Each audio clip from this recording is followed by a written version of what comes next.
မင်္ဂလာပါရှင်ဒီတစ်ခါမှာတော့ဒေါနာ TV ရဲ့တက်မတော်တွေကစကားသံအစီအစဉ်အနေနဲ့အာဆာရ30ကစစ်တီတဝူရေးသားပေးပို့လာတဲ့စာလေးကိုဖတ်ပြပေးမှာပဲဖြစ်ပါတယ်ရှင်ကျွန်တော်ကတောင်ကြီးအခြေဆိုင်အမှတ်30အစစ်မြင့်ဆက်သွယ်မှုတရင်အာဆာရ30ကစစ်တီတဝူဖြစ်ပါတယ်လက်ရှိတရင်မှုအာဆာရ30ကိုတရင်မှုအဖြစ်စတင်ရောက်ရှိလာခဲ့တဲ့29ရက်တလ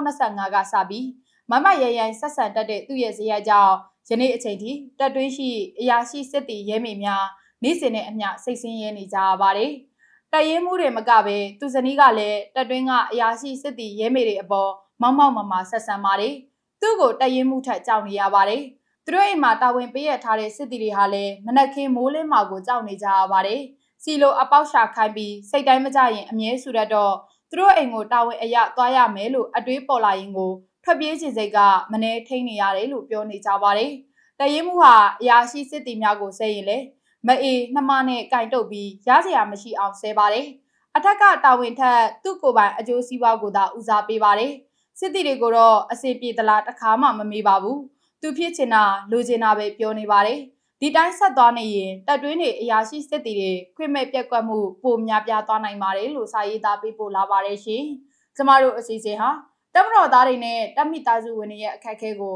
အများကသိရှိအောင်တင်ဆက်ပေးနေတဲ့အစီအစဉ်ပဲဖြစ်ပါတယ်။တက်မတော်သားအရာရှိစစ်တီတွေအိမ်အောင်တဲ့ရဲမိတွေအနေနဲ့ကျမတို့အစီအစဉ်မှာပါဝင်ခြင်းရင်မက်ဆေ့ဘောက်ကနေတဆင့်စာပေးပို့ပြီးပါဝင်နိုင်ပါတယ်။ပေးပို့လာသူတွေရဲ့အချက်အလက်တွေကိုကျမတို့အဖွဲ့သားတွေကလိုအပ်ပေးထားမှာပဲဖြစ်ပါတယ်ရှင်။